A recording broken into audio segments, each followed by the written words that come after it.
"1,001 years ago, in northwest India, in a land known as Kutch, there once was an evil king called Punrawo. Punrawo, like his people, was short and had dark olive skin and wore bright-colored clothes. Punrawo had a charming queen, but was not blessed with a child. And Punrawo had many enemies, for he was a tyrant. Punrawo had a taviz made, a talisman. It was a little copper capsule in which were 7 black gram seeds.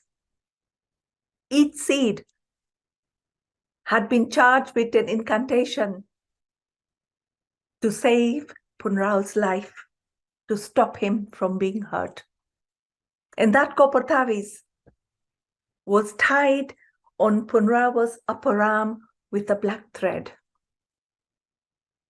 The king never removed his talisman. When the king first came to power, he wanted a city built, a city which could be known as Punrawo Gad. So he commissioned an architect to do the work. "You'll be rewarded, but the city has to be unique, beautiful, and fortified." The architect went to work. 3 years later, the city was completed. The king's people and the king gathered around in the city, and everyone was in awe. For the city had been built using yellow sandstone, which glistened in the sun. It had a fortified wall all around it, with an eastern gate and a western gate. It had wells for drinking water, it had temples for worshipping, it had bazaar for shopping. The nicest building was the royal palace, for it too was built with yellow sandstone, except the sandstone had been intricately carved. The palace had balconies, jarokas, and it had jalis all around, large slabs which were carved through and through so that air could flow in and out to keep the palace cool. The king loved his city. "Come tomorrow for payment," he told the architect. That night, the king could not sleep. He kept on thinking, what if? What if the architect will build another city like this for someone else? He wanted his city to be unique. The next day, when the architect came for his payment, the king gave him silk purses full of gems and gold coins. But just as the architect was about to leave, the king ordered for his hands to be chopped off. Like I said, Punrawo was a cruel king.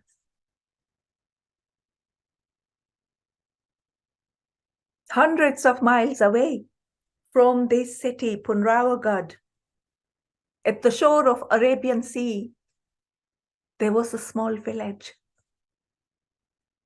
And one afternoon in late monsoon, the air in the village was heavy with moisture. The sun was pale and hazy. It was afternoon, and the ocean waves were making sound of a lullaby. And the villagers, after having eaten heavy food, were sleepy.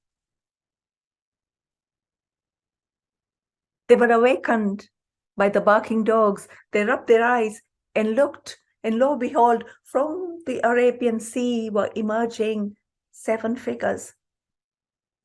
The villagers jumped to their feet and ran towards the seashore, and they could see these men coming out of the water, their white, long white garments clinging to their bodies, their arms raised, and in their hands were scrolls.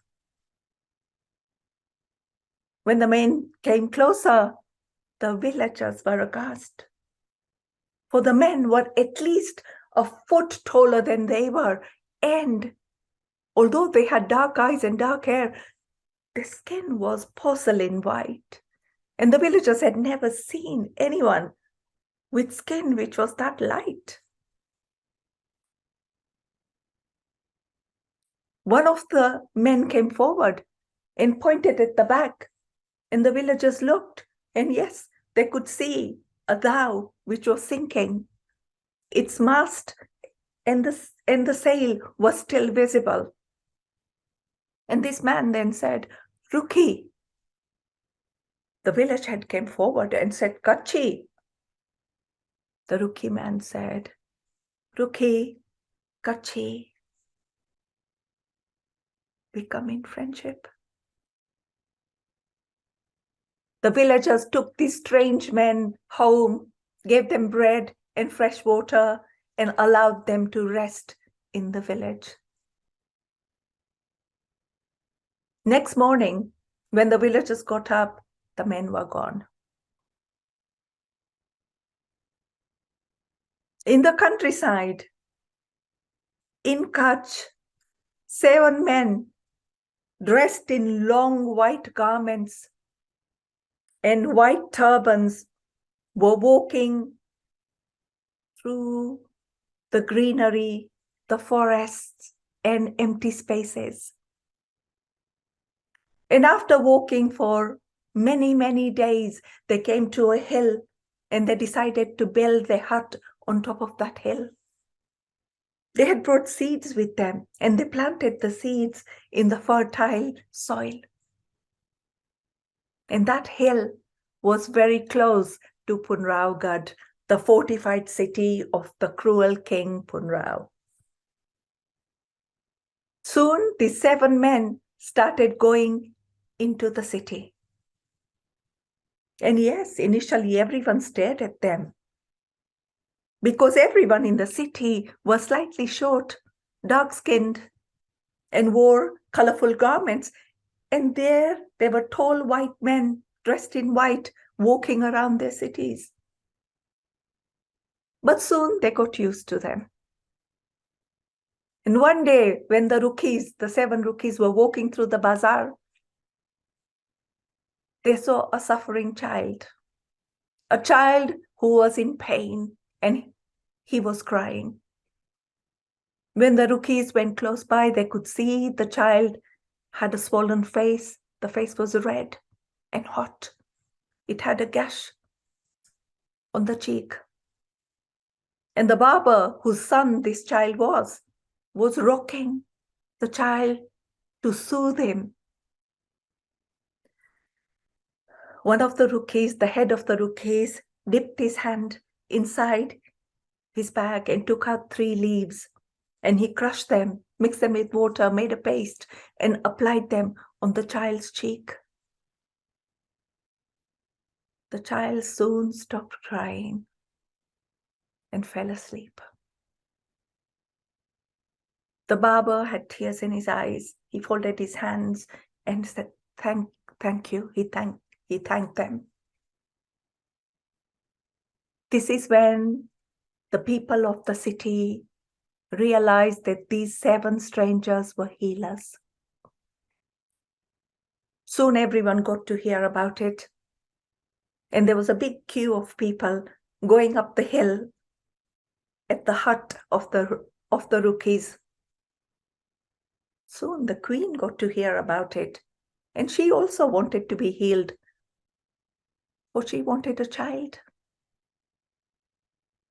So she had her men carry her in a palanquin and take her to the rookie's hut. She'd been taken back when she was asked to wait. Did they not know she was a queen? And when she went in and saw the rookie healers, she was livid, very angry when she was told she cannot be healed. You are not going to be a mother, said the rookie kindly, for your husband is really cruel, and hence you are not going to be blessed with the child. I'm sorry. The angry queen went back to the palace. At night, she complained to the king, and the king said, "Leave it to me." The next day, he had these 7 rookies brought to the court, and he had them punished. And the punishment was particularly cruel. He got them tied around the threshing pole where the oxen were usually tied. And he got them to walk barefoot on the grains of wheat, as if they were threshing the wheat. Soon the rookies started suffering. Their skin became broken and bruised. Their feet started bleeding. The chaff and the wheat started getting inside the wounds, and they were in agony. And they started chanting, "Jakh, Jakh, Jakh, Jakh," as they walked. The people of the city had gathered also because they loved their healers. So they too started chanting in solidarity, "Jakh, Jakh, Jakh, Jakh." And then the Baba got to hear about it. The Baba came running from the bazaar, and when he saw his beloved healers being mistreated, he pointed towards the head of the rookies and said, "Release him, I will take his place." So the head of the rookies was released and the Baba took his place. And the head of the rookie staggered back home. From his hut, people could hear chanting and singing in melody which they had never heard. They had never come across that kind of music. But the air started getting thick and heavy with vibrations. And then they heard far away sound like thunder. And that thunderous sound started coming closer and closer and closer and closer. And next thing they knew, there were 72 horses outside the king's palace. And on these horses were sitting 72 warriors, 1 woman and 71 men. They had their hands up, and in their hands, they did not have scrolls, but weapons. Their spears glistened in the sun. The king heard the racket, came running out, and saw these horses.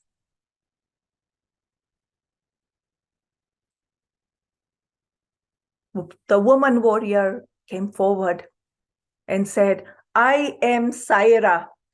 Let my people go." Punrao the king laughed. "I will not let them go." "What will you do?" "We will kill you," said Saira.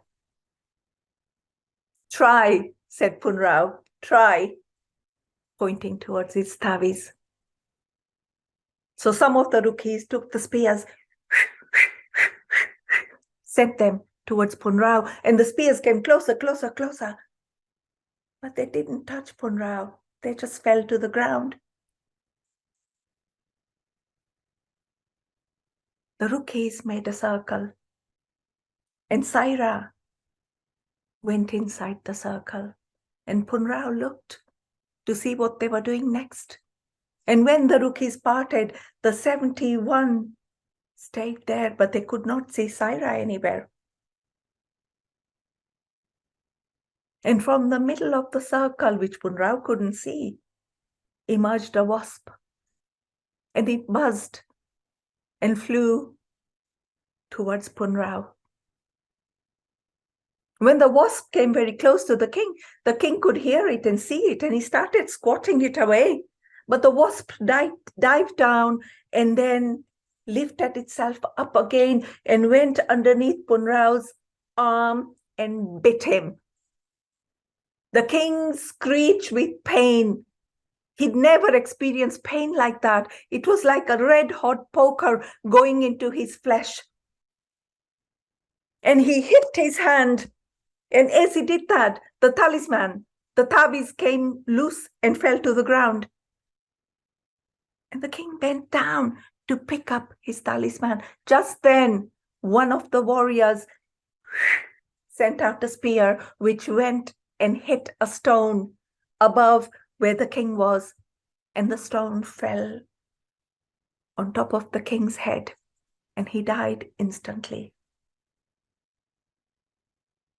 There was silence. Everyone gathered round, and they could see the king was dead. And then they cheered. The people from town loosened the ropes with which the rookies were tied. And when they looked behind them, the warriors were gone. Who were they? They asked the rookies. Who were they? Jakh, said the rookies. Jakh. They were Jakh. The people from the city took the healers, carried them all the way back to their huts. They cleaned their wounds and bandaged them and helped them heal. Soon there was going to be a new king in town. And the night before the inauguration, the old queen sent guards to where the rookies lived. At midnight, the guards entered the rookies' hut and killed them.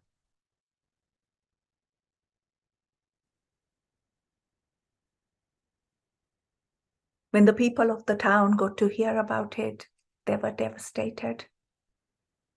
They cremated their friends. And then they created idols of 72 horses and 72 warriors sitting on the horses. And they started worshipping them. Jakh. They made these gods, which belonged to the rookies, their own. Soon, the village on the shores of Arabian Sea got to hear about the rookies and the Jakh. And they decided to call their village Jakhs. Jakhs at the moment is a busy port in Kutch, in Gujarat. If you ever go to India and you go to Kutch, go and look at the temples of the 72 warriors.